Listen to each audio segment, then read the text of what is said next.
My sister always thought I was jealous of her looks, her charm, her perfect fiancé. So when I told her he once tried to sleep with me, she laughed in my face. "Not everything's about you, Emily," she snapped. Our parents believed her. Of course they did. I was just the single sister, always behind, always bitter. So I stepped back, stayed quiet, let her marry him, and I watched her walk down the aisle, straight into a lie. The real twist? She didn't find out from me, not directly. But what I did next made sure the truth would follow them on their honeymoon. And it destroyed everything. If you've ever been silenced for telling the truth, or called jealous just for caring, this story is for you. Don't forget to like, comment your thoughts, and subscribe for more real, raw stories like this. My name is Emily Dawson. I'm 29 years old, a freelance photographer living in a quiet apartment in Seattle. I spend most of my days capturing weddings, newborns, and the occasional engagement shoot, moments full of joy and promise. It's ironic, really, given how messy and complicated love has been in my own life. I've always been more of a quiet soul, never the center of attention, never the one people gravitated toward at family dinners or school reunions. That role belonged to my older sister, Rachel. She's 32, tall, blonde, naturally magnetic. The kind of person who walks into a room and instantly becomes the sun everyone orbits. Growing up, Rachel was the golden child. Straight A student, cheer squad captain, the girl every boy wanted and every adult praised. Me? I was the artsy one. Messy hair, camera always in hand, a little socially awkward. I didn't resent her, not really. I just got used to being invisible in her light. Our parents, well, they never meant to play favorites. But it was obvious. When Rachel won a regional beauty pageant in high school, Mom framed the sash and hung it in the living room. When I won a statewide photography contest, she said, "That's nice, honey," and filed the certificate in a kitchen drawer. Still, Rachel and I were close, at least on the surface. We shared clothes, secrets, even playlists. But there was always this underlying current, like I was always a step behind, trying to catch up to someone who was born running. Things shifted after college. Rachel landed a job in public relations and climbed fast, moving to a high-rise downtown with skyline views and a wine fridge. I stayed in the city, but my life was quieter. Editing photos at coffee shops, taking clients when I could, living paycheck to paycheck. And then came Evan. I met Evan at a networking event 2 years ago. He was charming, handsome, in that polished, effortless way, like he belonged on the cover of a tech magazine. He flirted with me, asked for my number, and even took me out for coffee twice. But something felt off. He talked too much about himself, asked too little about me. There was a moment, one night, where he leaned in, hand on my knee, voice low, and said something so crude I froze. I walked away and blocked his number that same night. End of story. Or so I thought. Fast forward a year later. Rachel called, breathless with excitement. "Emily, I met someone. He's incredible. His name's Evan." I remember my stomach dropping, like an elevator plummeting. I asked for his last name. She said it, same Evan. At first I thought, there's no way. Maybe it's a different guy. Seattle's a big city, but the moment I saw a photo of them on her Instagram, it was him. The same smirk, the same watch on his wrist, the same eyes that once scanned me like I was something to conquer. I was stunned. But more than that, I felt sick. Should I say something? Should I stay quiet? It took me a week to work up the courage. I sat Rachel down at a local brunch spot, hands shaking over my mimosa. I told her the truth, how I'd met Evan, how he came on to me, how he made me uncomfortable. I expected shock, maybe even concern. What I got was a cold stare and a laugh that didn't reach her eyes. Oh my God, Emily, are you serious? You're still single, and now I finally find someone amazing, and suddenly he hit on you first? Wow, that's low, even for you. I blinked. I'm not making this up. I have screenshots from when he texted me. I'm trying to help. But she was already standing, tossing her napkin on the plate. You're jealous. That's all this is. You've always been. She left the cafe without finishing her coffee. That night, Mom called. Emily, why would you say something like that? Rachel's finally happy. Dad chimed in 2 days later. Let her enjoy this, honey. You can't ruin every relationship she has just because you're lonely.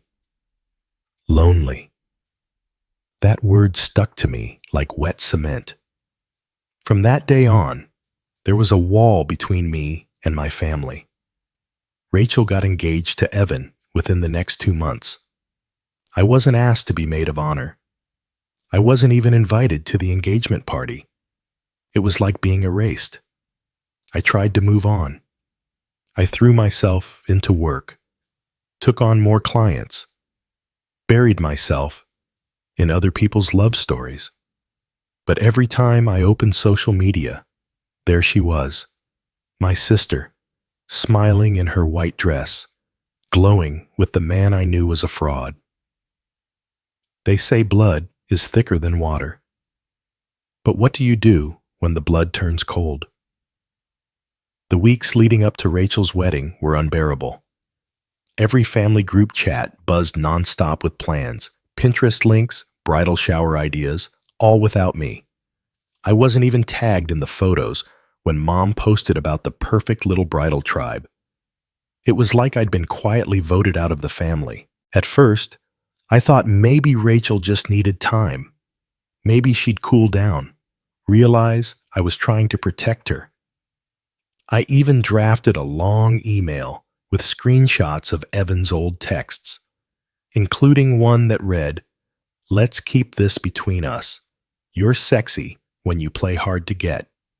But I couldn't hit send. A part of me still hoped she'd come around on her own. I didn't want to blow things up, not unless I had to.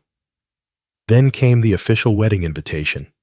I wasn't on it, not as a bridesmaid, not as a guest, nothing. It arrived in Mom and Dad's mailbox, a gold-foiled envelope with Rachel and Evan's names printed in elegant cursive. Mom showed it to me while I was visiting one weekend. She looked down when she said, "She's just trying to keep the peace, Emily. You understand, right?" No, I didn't, but I nodded anyway. The worst part? I still loved her. Despite everything, she was my sister. The girl I used to braid hair with on school mornings. The one who held my hand when our childhood dog was put down. The one I once shared everything with. So I did what I thought was the right thing. I showed up anyway. I didn't go to the ceremony. I wasn't welcome there. But I went to the reception, uninvited. Stood quietly at the back of the venue in a soft blue dress, camera tucked away in my purse. Just to see her. Just to remind myself that this was real. When she saw me, her face froze. She was dancing with Evan, her arms draped over his shoulders, the picture of bridal bliss. But when our eyes met, the smile slipped from her face. Her lips pressed into a hard line, and she turned away. A few moments later, a security guard approached me. "I'm sorry, ma'am," he said gently. "The bride has asked that you leave." I nodded, cheeks burning. Everyone was watching. I grabbed my purse, walked out of the venue, and didn't look back until I got to my car. My hands were shaking so hard I could barely turn the key in the ignition. I sat there for a long time. I didn't cry. I didn't scream. I just stared at the dashboard, numb. It wasn't about Evan anymore. Not really. It was about Rachel. The fact that she had chosen to believe a man she barely knew over me. That our parents had stood by and let it happen. That the people who were supposed to love me unconditionally had decided I was the problem. I drove home in silence that night. My phone buzzed twice. One missed call from Dad and one text from Mom that read, "You really shouldn't have come, Em." That was it. No one asked if I got home safe. No one wondered how I felt. For the next few days, I went through the motions like a ghost. I shot a maternity session for a sweet couple in a sunflower field. I edited engagement photos for clients who were hopelessly in love. I smiled and nodded and said, "Congratulations," as if my own heart wasn't fractured into pieces. Then one night, I was cleaning out an old external hard drive and came across a folder from 2 years ago, back when Evan first messaged me. Inside were the screenshots, the full chat log, a photo he'd sent me, shirtless, captioned with, "Bet your sister's not this fun." Something inside me snapped. This wasn't about revenge anymore. This was about truth. And if no one wanted to hear it from my mouth, then maybe, just maybe, they'd believe it when the truth showed up without a name. The folder sat open on my screen, the damning messages glowing in pale blue and gray. It had been nearly a year since Evan sent them, but the tone, cocky, sleazy, careless, still made my skin crawl. I clicked through them one by one, each screenshot reminding me just how real it all was, and how cruel Rachel had been to dismiss it. The decision came to me slowly, like a tide rolling in. I wasn't going to call her.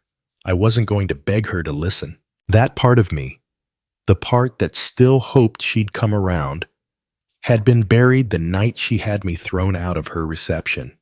Instead, I created a new email. No name. No subject line. Just one short message. "Congratulations on your marriage. I thought you should see this." Attached were 5 screenshots. The worst ones. The shirtless photo. The suggestive texts.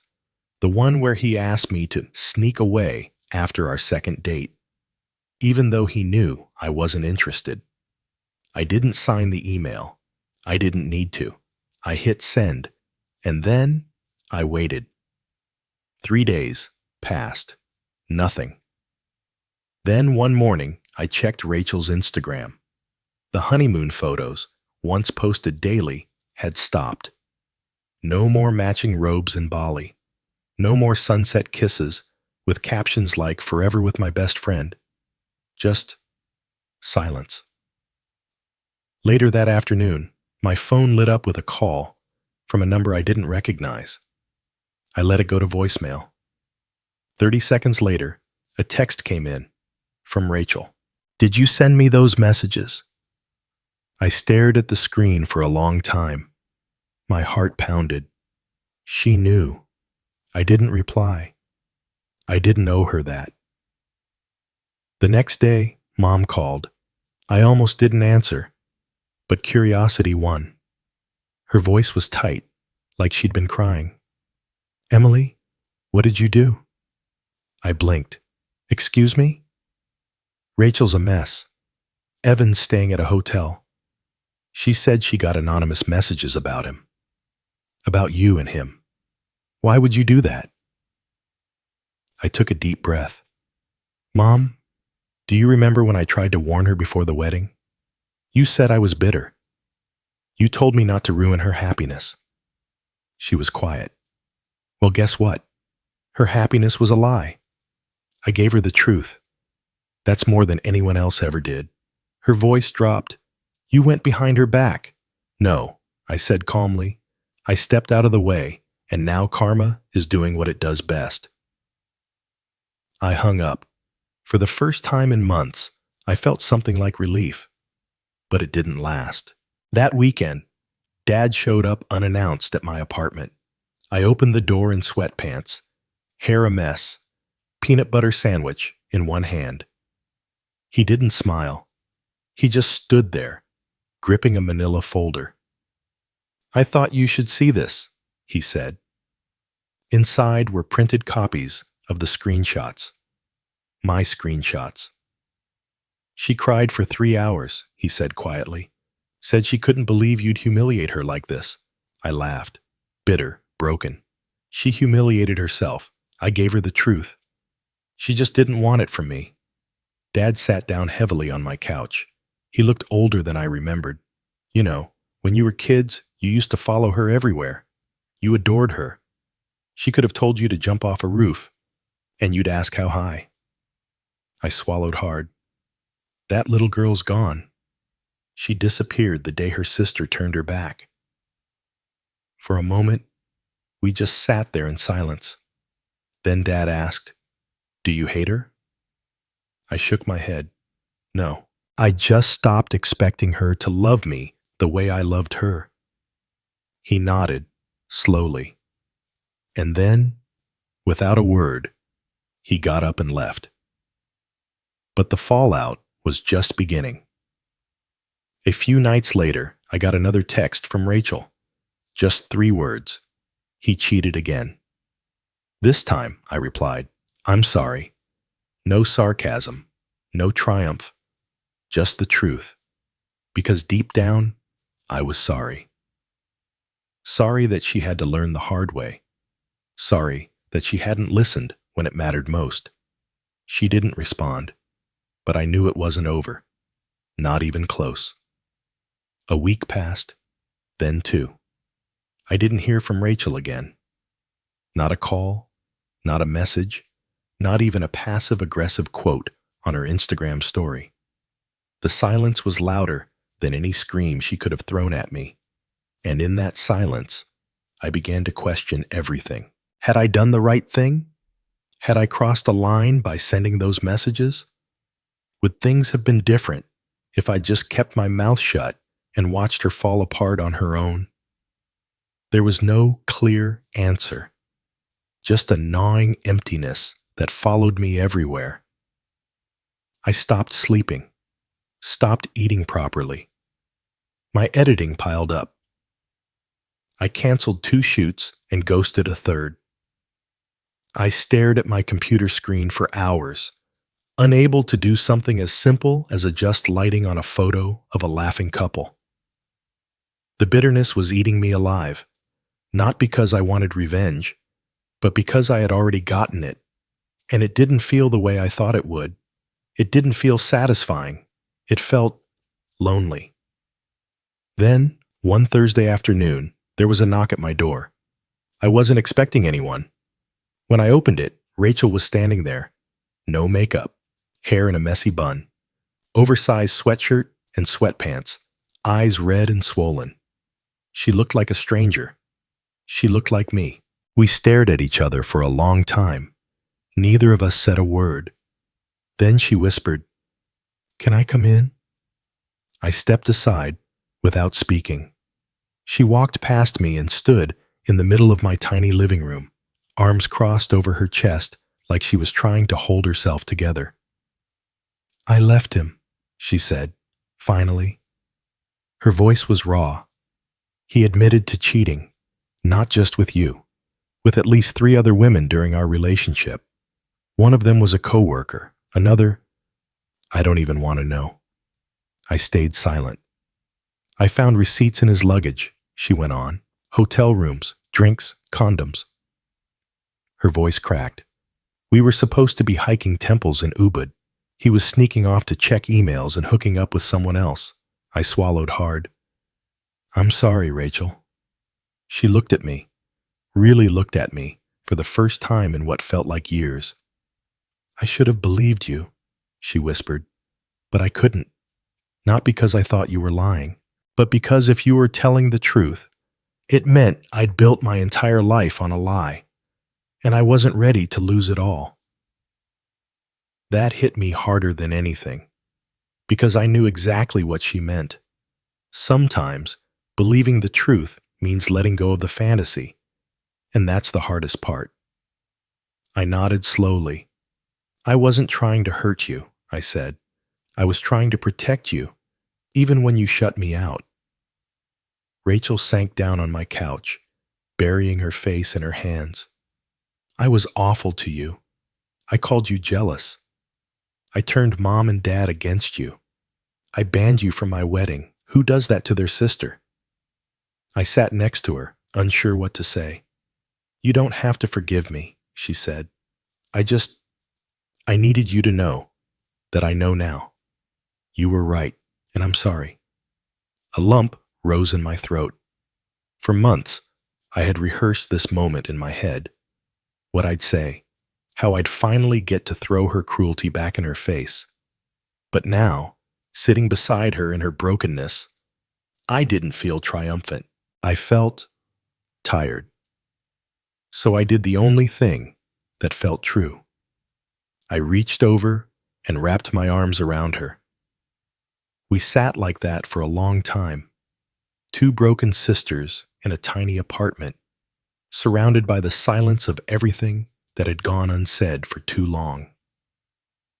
Eventually, she pulled back, wiped her face, and gave me the faintest smile.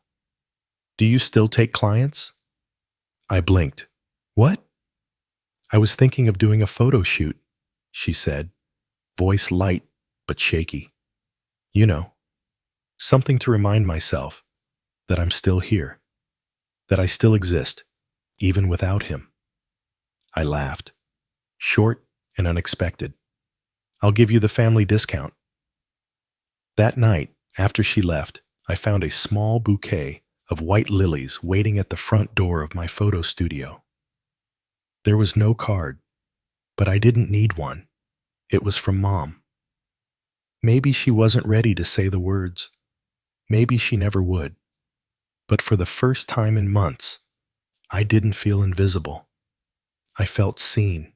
And while the scars of this story would never fully fade, I had survived them. Not by yelling, not by proving myself, but by standing in truth and letting it do the rest. In the weeks after Rachel left Evan, my world began to shift. Not quickly, but in quiet, almost imperceptible ways. She started texting me again, small things at first. A photo of her morning coffee. A meme about heartbreak. A selfie with no makeup, captioned, "Still breathing." It was like we were rebuilding a bridge, brick by brick, each message a plank placed gently across a river we once drowned in. I didn't push her to talk about Evan. She offered details when she wanted to, like how he tried to blame her for invading his privacy when she found the receipts, or how he claimed all men do it, like that somehow made it okay. He begged her to stay, promised to change, told her she was overreacting. She didn't fall for it this time. He even tried to message me, a short, passive-aggressive email. You happy now? You ruined something good. I didn't reply, but I saved it, because that's the thing about karma. It doesn't always explode. Sometimes it simmers, and I was more than happy to let it stew. A few days later, I got a call from a woman named Andrea. She introduced herself as a producer for a local podcast called Seattle Hearts, a relationship storytelling series I'd been a longtime fan of. We're doing an episode on betrayal, lies and love, she explained. Your name was recommended by a past client, said you had a story we might want to hear. At first, I hesitated, but then I thought, maybe this was my way. Not to shame Evan, not to drag Rachel, but to tell the truth, the whole truth, in my own words. I recorded the episode anonymously. They changed our names. No photos, no faces, just boom. sharing what it was like to be silenced, ignored, cast as the jealous sister for daring to speak the truth. It aired a week later. I didn't expect much, but within 2 days, it had over 100,000 downloads. Comments flooded in. I was Rachel. I didn't listen to my sister, and it cost me everything. This story broke me and healed me. The part about being erased from the wedding hit hard. Thank you for sharing this. And then came the email from a woman named Heather. She worked in HR at the firm where Evan had recently been hired as a mid-level PR strategist. I recognize the story, she wrote. We've had complaints about him already. Female employees feeling uncomfortable, but no one willing to go on record. Would you be open to sharing anything off the record? I took a deep breath, attached the screenshots, told her I wasn't seeking revenge, just transparency. 3 weeks later, Evan's LinkedIn profile disappeared. Rachel later told me he'd been asked to leave due to a pattern of inappropriate conduct. Nothing public, no headlines, but a quiet fall from grace, the kind that sticks. Meanwhile, Rachel was changing too. She moved out of their condo and into a cozy rental in Capitol Hill, started therapy, took a solo trip to Oregon. She dyed her hair darker, less princess, more warrior, she said with a smirk. And then one day, she texted me, "Can I come by the studio? I want those photos." So she came, wore a deep green dress, minimal makeup, confidence in her eyes that hadn't been there in years. I posed her against a brick wall, hair blowing slightly in the breeze from the window fan. She didn't smile. She didn't have to. She stood, strong, still, unapologetic. After the session, she lingered. "I know I can't undo everything," she said softly, "but I want to thank you. Not just for warning me, for waiting. You could have burned it all down. Instead, you let me see it for myself." I shrugged. Sometimes watching the fire is enough. She laughed, a real belly laugh that reminded me of sleepovers and shared secrets. And for the first time, I felt something close to peace. Later that week, I walked past a bookstore downtown. In the window, a handwritten sign read, "Tell the truth, even if your voice shakes." I stood there for a while, reading it over and over, because that's exactly what I had done. And the world hadn't ended. It had only just begun. Karma didn't crash down like thunder. It whispered. It waited. It watched. And then it moved. Not for vengeance, but for justice. And justice, it turned out, was the quietest kind of revenge. Rachel showed up at my studio 3 days after the honeymoon that never happened. She didn't knock. She just walked in, hair pulled back, no makeup, tears threatening but not yet falling. She stood in the doorway like a ghost of herself. "I was wrong," she said, her voice barely above a whisper. "You weren't jealous. You were trying to protect me." I looked up from my desk. I hadn't seen her since the wedding, and even now, a part of me still wanted to protect her, still wanted to say, "It's okay." But I didn't. Instead, I walked over and hugged her, tightly. No words, no apologies, no blame. She cried in my arms for 10 minutes straight. Later, over coffee, she told me everything. How Evan had confessed to cheating not just once, but several times. How he got aggressive when she confronted him. How she ran out of the hotel barefoot at midnight, crying in the rain. "I should have believed you," she said, eyes red. "You were the only one who ever told me the truth." I didn't need to say anything. She knew. That same day, my parents sent a bouquet of lilies to my studio. No note, just a small card that read, "We're sorry." I didn't call them. Not yet. Some wounds need more than flowers. But for the first time in months, I felt peace. Not because I won, but because I stayed true to myself. Sometimes, karma doesn't scream. It whispers.